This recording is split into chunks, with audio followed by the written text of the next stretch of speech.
Hi everybody, and welcome to 4 Down Territory. I'm AJ Lawrence, your host, with Bobby DeMuro, my co-host, and we are going to talk today about 4 things you need to know in sports.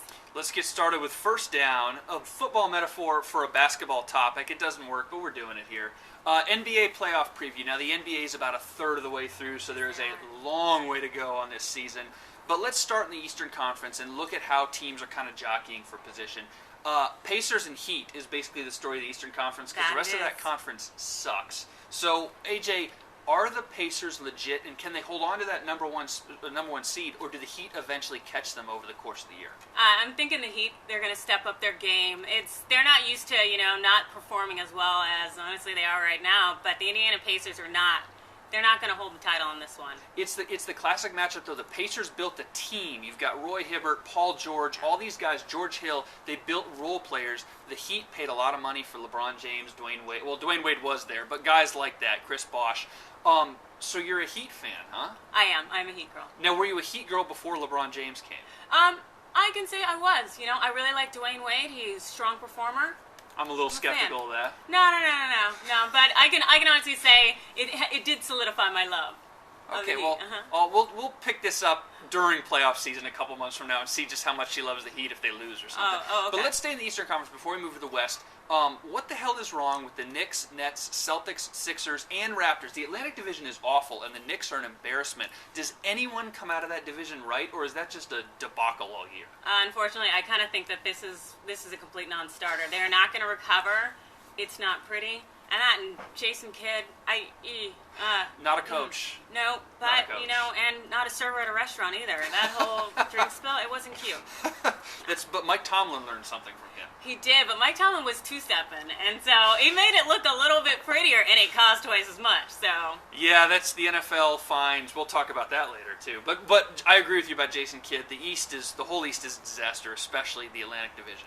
Let's move out to the West. The first thing I've got to know is, do the San Antonio Spurs ever age, or are they like vampires in Twilight, where they're like 4,000 years old, but they look like 19-year-olds? Because Tim Duncan's been playing for 75 years. Look it up. That's a fact. But they're still good. Yeah, they are. And they're strong performers. And Ginobili and Parker, I don't understand about the San Antonio Spurs, and I hate them. God, I hate them because they're so good. The thing I'm worried about and wondering about, here in LA, the Lakers are the big story, the Clippers are the better team, but now that Kobe is back, does he make a difference for the Lakers, and do they make a playoff run, or is he just a great player on a bad team? I don't think that he's necessarily going to pull up as fast as he should. I think this year will be a rebuilding year, most certainly. Unfortunately, with Nash and how much longer he has left, I think by the time maybe Kobe catches up to speed, it's just going to be too late. I think it is. I agree with you completely. The one thing I have to ask now about the West, the Northwest Division, the Thunder are out in front. They're great, although I have concerns that maybe when they lost Kevin Martin, when they lost James Harden, they can't actually play with the Clippers in the playoffs. But the thing I'm interested in is the Portland Trailblazers have the best record in the West right now. Do you feel about Portland the same way you feel about Indiana? Are they going to fade down the stretch, or is Portland legit? I think Portland's pretty legit. I think they're going to hold on to this one. Interesting. Okay. All right. Well, we'll see about that. Portland and Denver, the other Northwest team, 2 very, very difficult places to play if you're a road team coming into those cities. Very last and very brief topic in the NBA on first down, and I only say it because I'm from Charlotte, but the Charlotte Bobcats are playing 500 basketball, turnaround team of the year in the East. That's good enough for a 5 seed, maybe a 6 seed. They'll probably get beat in the first round, but it is a huge improvement, is it not? Yes, it is. What are they, 11-11? I think they're 11-11 at press time now, so maybe, 35, 38, 40 wins. That dog will hunt, and next year they re-become the Charlotte Hornets. So that's something. Buzz City, you're not as excited about I am. All right. Let's move on to second down. Now, this is something AJ does get excited about. That's She's right. kind of a nerd because she likes talking about crime in the NFL. So let's talk about this legally again because I'm always interested in these things. The NFL is a business. The teams are businesses. They are corporations.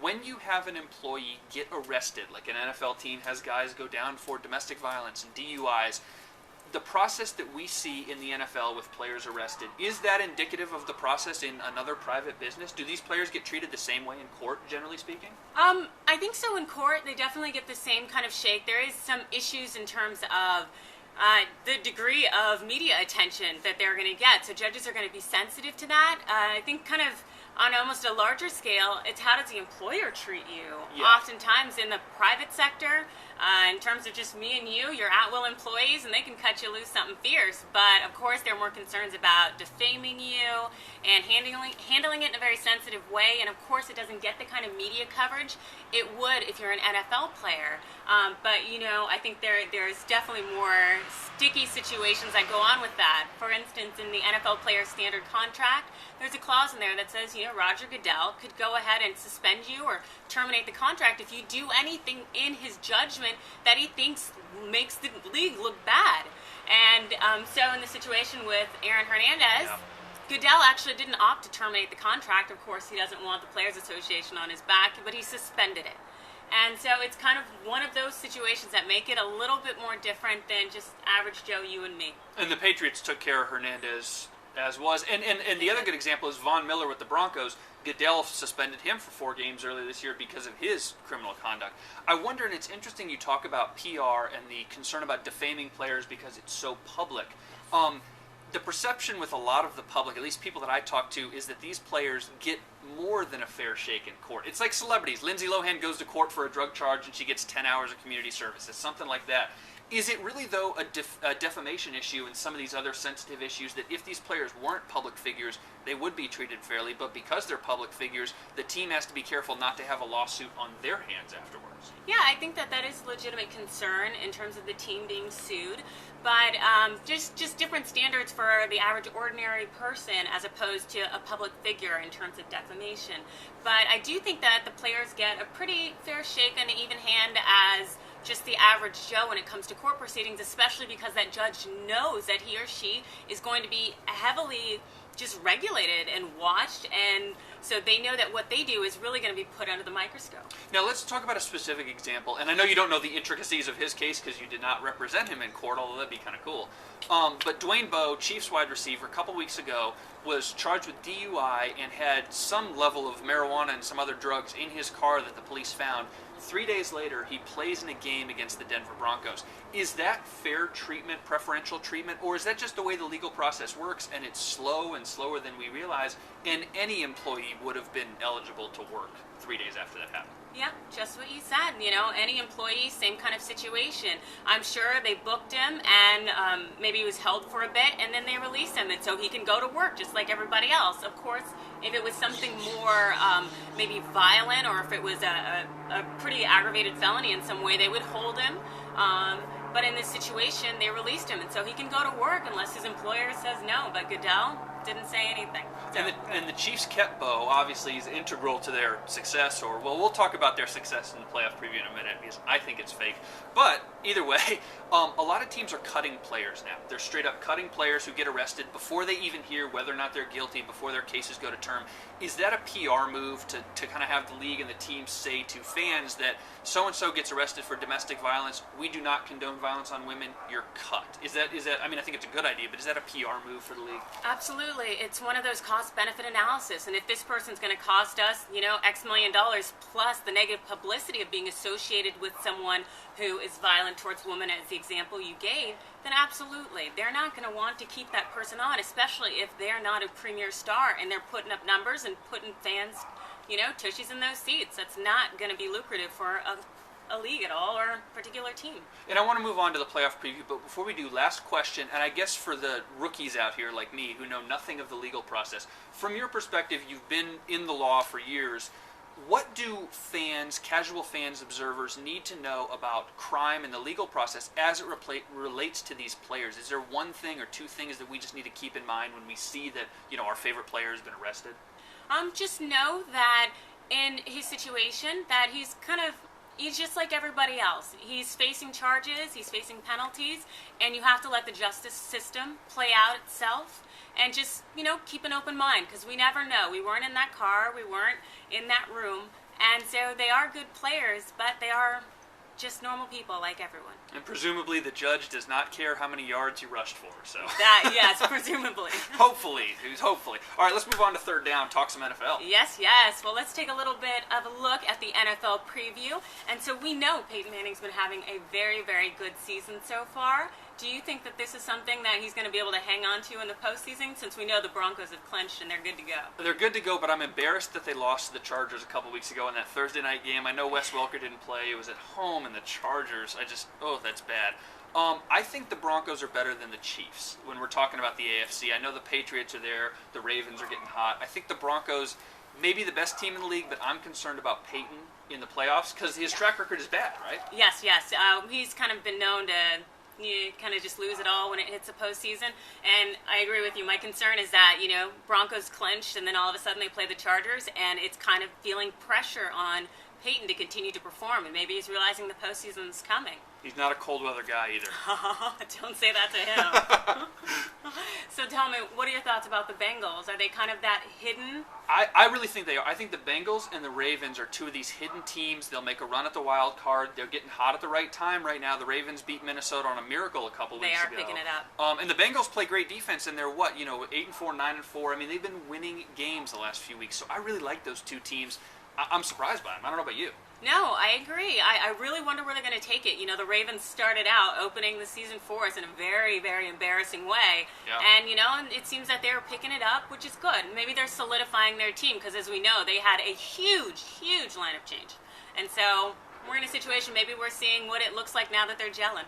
And Harbaugh always says, don't get hot in November, get hot in December. And the Ravens are getting hot in December. They are. All right, so tell me, what do you think about the Seahawks and the 49ers? I think the Seahawks cannot win on the road. I think the Seahawks they're great at home, but the problem is they'll get home field advantage through the playoffs, and then the Super Bowl is actually not in Seattle. I don't know if you looked it up yet, but it ain't Seattle. No. So what happens when they have to go anywhere on the road because they go down to San Francisco a few weeks ago and get beat? The same San Francisco team who lost a home game to the Panthers. San Francisco's good, but they're not invincible. So I think the Seahawks have a huge road problem, and until they figure that out, I don't see them going all the way. Yeah, well, so far I think they've only lost 2 on the road, and and then 5 others they've had on the road. They've been successful. I don't know necessarily if it's a road problem as much as they're just getting what comes to them. Yeah, I don't know. I really think the Seahawks have a huge home field advantage, but I just think on the road for them, I don't know. All right, so tell me, last one, Panthers and Saints. Well, the Panthers, for me, were one of those underrated teams. I remember watching Sunday Night Football a few weeks back. Tony Dungy picked them as his underrated NFC team. It was a sexy pick. They play great defense. Yeah. Cam Newton, the whole Superman, whatever. The Saints beat the crap out of them a few weeks ago. Oh, yeah, they tore them up. Yeah. So I think the Panthers are nice, and I like them as a wild card team, and they'll win 10 or 11 when it's all said and done. I don't see them going very far in the playoffs. No, I think it was a good year for them. Cam Newton he got to display and showcase what he's about. But I don't really know that they are, for the long run. Saints, I think Drew Brees is solid. He's doing good. I also don't necessarily see them going all the way. I don't think they're going to be the leaders at the end of the day. Call it now. What's the NFC Championship? Is it Seahawks and 49ers?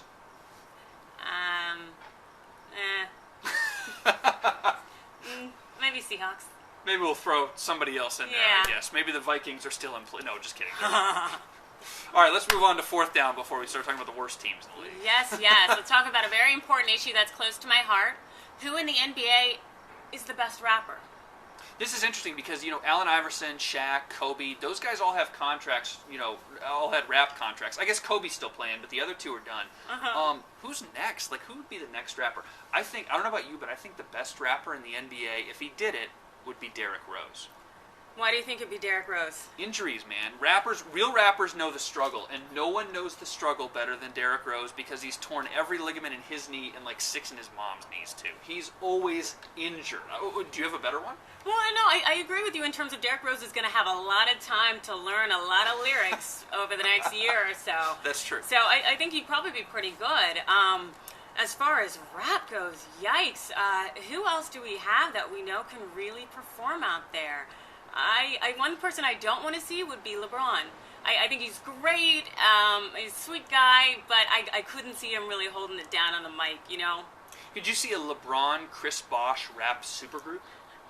I pray not. No, okay, no, I'll take that. No, take that's that not going to work. Okay, I'm sorry. Although I do think Kevin Durant's pretty solid at rapping. I've heard a little bit of his work, and I think he is pretty strong. Kevin Durant, and I think Russell Westbrook, LA guy, kind of like a real tough guy. He could be real good. The other guy I like is Nate Robinson. Yeah. Nugget guard now, former Bull, Celtic. He's always talking, and if you're always talking, you've got to know enough rhythm and lyrics and something. That's true, and I'm a big fan of the Nuggets Christmas wrap. We're not going to show Those that are video. good. You should check them out. Maybe we'll put up a link to it, but I'm embarrassed by them, so we're not going to do anything to harm my poor Denver Nuggets. But what about the worst rapper? I think the worst rapper, it's obvious, it's Jeremy Lin. He went to Harvard. You can't go to Harvard. He's hating on the Ivy Leagues, because they have a struggle too. Like, yeah. Have you ever been in a situation where it's like, do I wear my ascot? Or, is the sweater vest? Does this look like cashmere? A moment of silence for Jeremy Lin's wardrobe. Okay, so yeah, any other bad rappers besides Jeremy Lin in the league? What about Steph Curry? Son of an NBA guy, he's been rich since he was a kid. I feel like if he rapped, he would only rap about, like, Bentleys and money, and, like, that would get old pretty quick. No, but it would be just about what everyone else is rapping about. That's true. Yeah. You could sign Steph Curry to Cash Money right now. He's got plenty, that's for sure. Thank you, everybody, for coming. This was 4th Down Territory. I'm AJ Lawrence. This is Bobby DeMuro. And catch us on Twitter, like us on Facebook. We'd love to hear from you.